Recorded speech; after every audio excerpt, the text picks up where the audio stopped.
All right, welcome to yet another fabulous Sunday night news and nonsense. And on today's show, we're going to use my Magic smartwatch to try and blow out Toss Today's headphone speakers. How you doing, Toss? Don't you dare. I will never do this again. I'm doing good. I've been catching up on my Burn Notice episodes. There are only 3 shows left, and September 12th is the finale. I'm like, oh no, just 3 shows left. But yeah, I bought some DVD discs. They were like $20, like season episodes, so well worth it. You know, and speaking of series, you know, my favorite series is the Clone Wars series. You know, they had the weekly Star Wars ones. And, of course, since Disney bought Star Wars, you know, they put an end to it. But they've got some new story arcs that I'm waiting for them to come out with. So I'm really hoping they release those soon. That's something to look forward to. Okay. All right. Yeah. For tonight's show, Spatch, we talked about this briefly, but let me read a little comment posted on my channel. And then, of course, you can certainly comment on it. This is from one of our YouTube friends. His name is Richard. I got this Friday night. And let me just read it to you, and then we'll just go from there. He says, "Hello, Toss Today. I regularly follow your threads with great Linux interest. I did not know how to send you a private message, but I have just been diagnosed with brain cancer. But I am not letting that stop me from listening and watching your videos. I am 50 years old, married, 2 boys, who I am turning on to Linux. Just wanted you to know what you do for Linux. I appreciate. Pass it on to my 2 boys." And he mentions me and Spatry. Make him happier. God bless you. Please continue. Thank you. First of all, Richard, get better. I know you start treatment next week. Whatever it takes for you to get better, it's absolutely. We wish you the best. Thank you. Spatry, and you know, for tonight's show, this is for you. They say laughter is the best medicine. So for tonight, if we have to make jackasses of ourselves to make you laugh a little bit harder, it's all worth it. Spatry, what do you say? I say, well, you know, Rich, we've got you in our prayers. We wish the best for you. You know, a lot of people out there, you know, with the medical technologies that are out there, you know, people are actually beating cancer these days. So, you know, just hang in there. You know, you got the community praying for you, and we support you in all that you're going through. And yes, laughter is the best medicine. So tonight I'll start off with the news, and then Toss Today will come in with the nonsense. I think that's what we did last week, isn't it? Yep, let's go for it. All right. Well, everybody knows Ubuntu Edge is still in the news. It sets a crowdfund record. But let's face it, it could still fail. But even in the light of this, it has raised $11,216,656. And why is this still considered to be a success even if it fails? Well, number one, it has smashed a lot of records. I mean, it had the most money raised in 12 hours, the most money raised in 24 hours, the most money raised in 3 days, the quickest time to achieve 2 million, which was 7 hours and 59 minutes. And of course, this is the most money raised by a crowdfunding project or Indiegogo or Kickstarter. Not only that, it's gained corporate credibility because Bloomberg has thrown a big chunk of money into this. And not only that, but the thing is, you know, more and more people know about Ubuntu now because, you know, BBC, Forbes, The Telegraph, TechCrunch, The Verge, a number of places on the internet are all announcing Ubuntu as setting these crowdfunding records. And it's just also showing that, you know, the small guy can be bold and really stir up a community. I totally agree. They raised over 10 mil, 12 mil. You were saying, I believe. There's obviously interest for this, but like I had stated, Spatchy, from the beginning, I think they pulled the Microsoft. I hate to say that, but they got the marketing, at least on a massive scale. They got the marketing all wrong. Yes. And I predicted from the beginning, this is not going to fly. And of course, you know, why are you bashing this? I'm not bashing anything. I just call it as I see it, what they should have done. And we spoke about this. Make it 90 days. 30 days is just not enough time. Yes, not enough time. I have to agree. 90 days, give it time, drop some of the, pricing down, like starter points for the pricing down, and then let social media like ourselves take over, spread the word, but 30 days just to throw it out there. And some of the folks in the Linux community says, Toss, you got it all wrong. This is not for the masses. Well, then why do it? Yeah. All right, another news, for those of you who love KDE, many of you may have just gotten that update to 4.11, and let me tell you what, this thing is lightning fast. Now, I don't run KDE as a desktop, but I run components of KDE, and I just got my updates in, and KWin is my window manager when I want to do my wobbly windows, my desktop cube, and all that stuff. And wow, Toss, I'm telling you, the performance on this is absolutely amazing. I actually have one of my desktop environments is KDE. I don't use it a lot. I just something for like a change of pace. It's never KDE in the past, at least, although that's changed, never quite as bug free as as the GNOME counterparts or even Unity. But I guess from what you're telling me now, this is pretty good, huh? Oh, this is amazing. It's performing a lot better, but you know what? My favorite window decoration didn't work, and it was called a Decorator. For some reason, when I tried to install it, what it did was it uninstalled KWin. So I actually had to compile it, and then it started to work for me just fine. For some reason, it's a broken package, and I haven't had a chance to report it, in the bug tracker just yet. But I'll eventually get around to it. But the thing is, I was able to compile it, so now I've got my cake. I'm eating it too. I'm really happy with it. And I just love the performance enhancements that they put into it. And it's great to see, especially, Compiz, every new version that they're releasing, it just seems like it's got less and less features.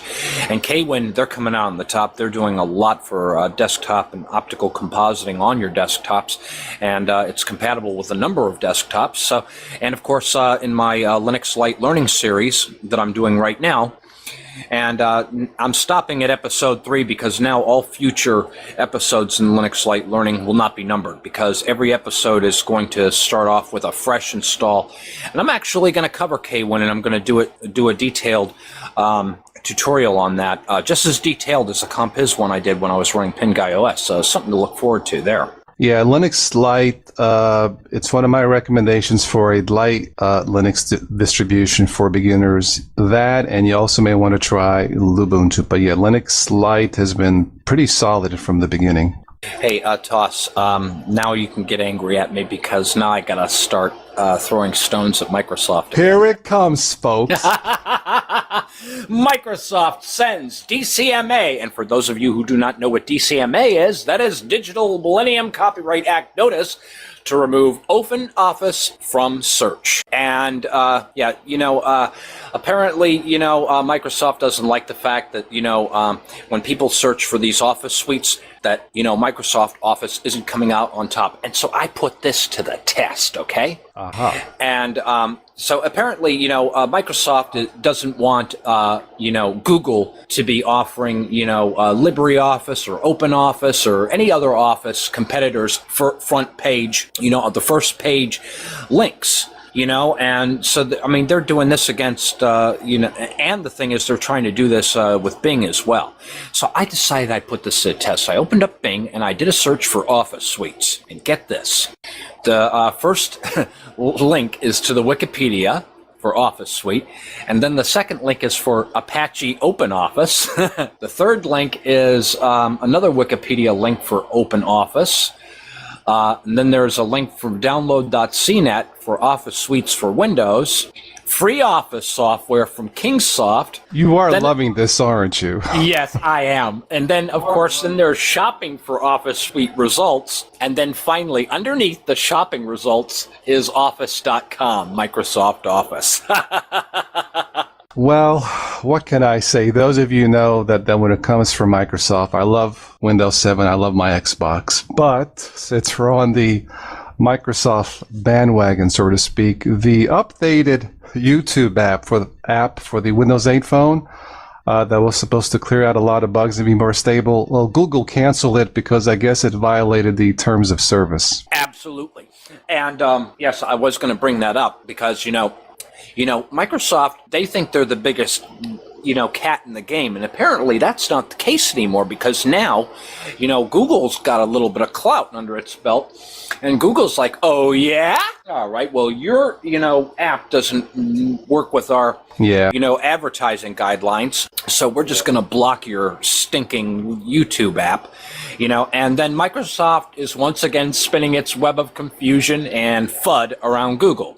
It came across a story by Preston Gralla from Computer World, which tries to paint Google as evil and Microsoft as a victim. Oh, that's not true? Crap. So, So, I mean, this is yet another cat and mouse game. Love to see this stuff in the news. Quite entertaining. But, I don't think Microsoft's going to really be able to do anything to Google about this at all. So, they're going to have to comply if they want to use Google services. Or Microsoft should start their own social network. Call it the XTube instead of YouTube or something like that. I don't know. Okay, now it's time for me to pick on Adobe. Okay. Adobe has an open source editor called Brackets, okay? And that has just been released. These are the idiots that don't want to give us an updated Flash player in Linux. Okay, but they have this text editor for doing code. Okay, and you know what? It doesn't provide any other special features that our code editors that we have in Linux already have. Adobe, listen to me. Why don't you port all of your good software over to Linux and quit trying to impress us with this trifle garbage that you're trying to spew into Linux? You don't even give us an updated Flash player. Shame on you. Oh my goodness. All my friends at Adobe, Spatch reset it, not me. Okay. Now, somebody threw this Stripe threw this article at me, and I thought I'd share this with you guys. WikiLeaks just released a massive insurance file that no one can open. Okay, and for those of you who do not know what WikiLeaks is an international online nonprofit organization which publishes secret information, news leaks, and classified media from anonymous sources. This security thing is not going to go away, is it? It just grows and grows like a fungus. We're getting caught and tangled in the webs we weave, Toss, today. Anti-secret organization WikiLeaks just released a treasure trove of files that, at least for now, you can't read. The group, which has been assisting ex-NSA contractor Edward Snowden after he leaked top-secret documents to the media, posted links for about 400 gigabytes of files on their Facebook page Saturday, and asked their fans to download and mirror them elsewhere. Okay, and looks like these are all torrent files. Now, you can download the files, but since they're encrypted and WikiLeaks has not yet provided the key, you won't be able to open them.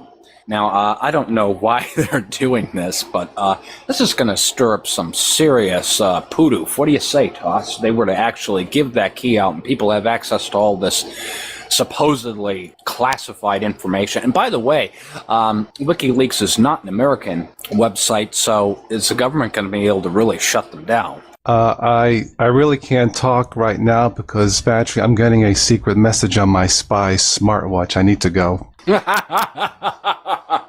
So tell me about that smartwatch, Toss. It's the Nonsense Report.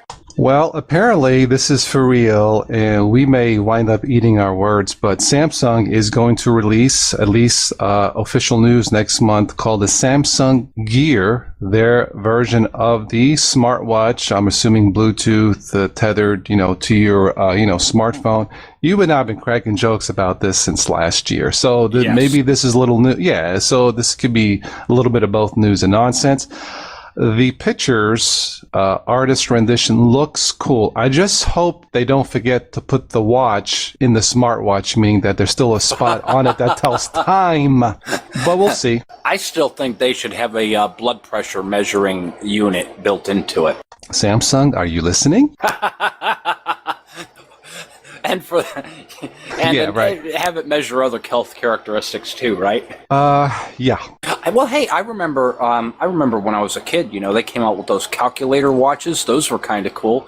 And then they also had the FM radio watches where you plugged your headphones into your watch.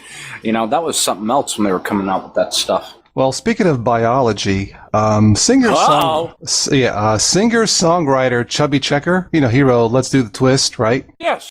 He's suing over an app. It's somewhat bizarre because this app supposedly measures the size of a man's manhood, and he's suing over. This is for real.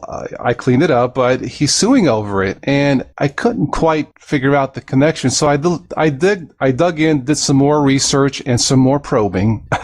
But the app's battery is called the Chubby Checker. So he's not too happy about it. So yeah. Yeah, I can see why he's wanting to sue. Yeah, absolutely. Especially Yeah. But, I don't. Never mind. Go to the next story. Thank you. Yes.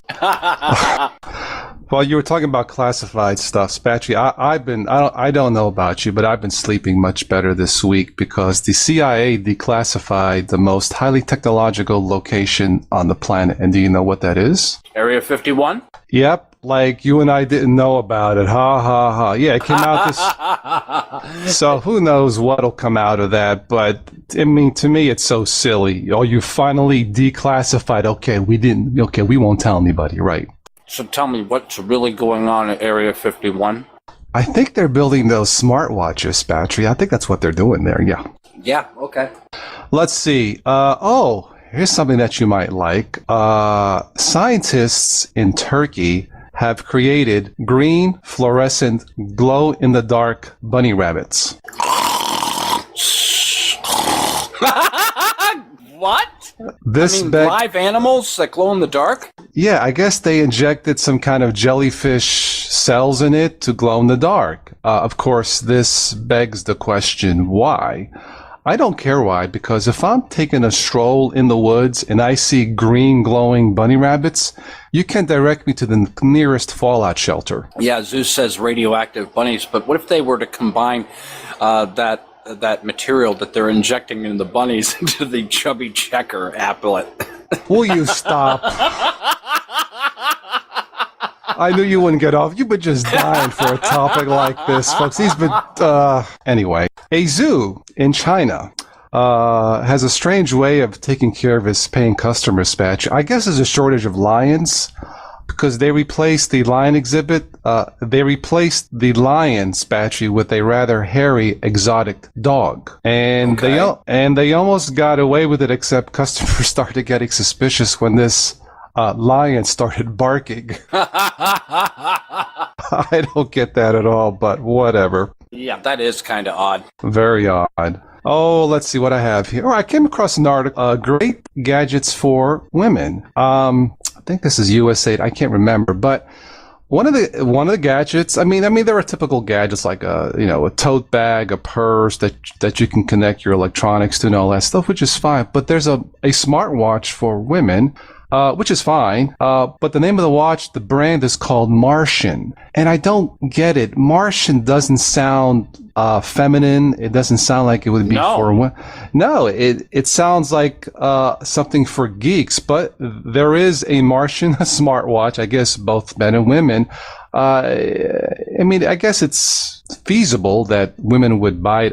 I don't know how many females are in the audience listening to this, but I don't get it. But that's what it's called, a Martian smartwatch for women, coming in different fashionable colors. I'm assuming one of the colors is red. Right. Oh, let's see. What else do I have here? I have a list that I wrote down here. I think, Spatry, that is all I have for at least anything that's... Oh, one last thing. I caught this late. Did Google go down? There was some kind of a headline. Google crashed and we lost 40% of the internet. Did you see that? Never heard anything about that. Okay, it was a headline. I didn't quite understand that 40% seems a lot. Maybe 39% might go down, but no, I just caught that last minute. I didn't jot any notes for that. I suppose I should have. Maybe, next time we do this, we can follow up on that. But that headline was bizarre if it's true. Maybe someone out there will let us know if it actually is true. Of course, Google, one of the most popular web browsers out there. I use it quite often. In fact, I like it better than Firefox. But yeah, that was the last thing that I caught. Yeah, no, nothing like that happened other than, my usual internet connection failing on me. Thank you, Xfinity. Read between the lines. It's funny you say that because I currently have Xfinity internet right now, and it seems to be quite stable. Well, mine's just horse stable down here in South Florida. You sure it's not the heat? It's something, but it's not the heat, I don't think. All right, one last thing, a little bit of car news. A rare Ferrari convertible Spider at an auction, $27.5 million. That's more than the Ubuntu smartphone crowdsourcing funding thing. But is any car worth that much? I don't know. Actually, no. I thought the crowdfunding they're supposed to raise $32 million, so not quite more than that. Well, I mean, like month to date, they didn't. Oh, okay, yeah. Okay, Spatcher, I think that's it. Just a couple of notes here at the end. I will not be available next Sunday night. If you are doing your show Saturday night, I should be available for that, but definitely not Sunday. Something else came up. And one more thing, I posted a poll questionnaire for favorite Android apps. Those of you listening, let me know. I don't have enough votes in or comments to pick the top 10. I got some. Someone sent me a nice personal message of his top 20 apps, I think. Thank you. But that video is still up. You can either post a comment on that or in this, after this is uploaded, of your favorite Android apps, smartphone apps. And I'll have a unscientific, unofficial top 10 Android apps list, hopefully by the end of the month. That's it. All right, yes, and you are correct. For those of you who have Spatry on Google Plus on August 24th, that will be next Saturday. We will be having another Zoo Crew episode. We will discuss the differences between the major Linux distributions and why you should consider using the different ones that are available, such as Ubuntu and its derivatives, Debian. We'll maybe talk a little bit about Arch. We'll talk about Gentoo, Slackware. Red Hat type distributions and that sort of thing. We'll basically discuss the differences between them. And then, of course, if you are available to us today, right after that show, then we'll do the news and nonsense at that time. I'm perfectly okay with that. I will let you know. Thank you. All right, cool deal. All right, well, take us out, Toss. I'd like to thank everybody, as usual, for joining in for these weekly podcasts. We definitely enjoy doing these. Thank you to everyone who participates in the listening room. Of course, thank you, Spatchery. Richard, our YouTube friend, get well, sir. Thank you for your get well. Yeah, thank you for your very, very kind comment. I actually got the message on my smartphone on my friend. I was at my friend's house Friday night eating pizza. As soon as I saw the comment, I just felt the urge to run home and just do a video response thanking you. So get well. Let us know how things work out. Tonight's show, it's for you. I hope we make you laugh extra hard. If not, we'll do better next time. We promise. And as always, we will catch all of you sometime in the future. Spatchery, say ciao. Do I have to? Okay, we'll say something else. Good night. Bye-bye.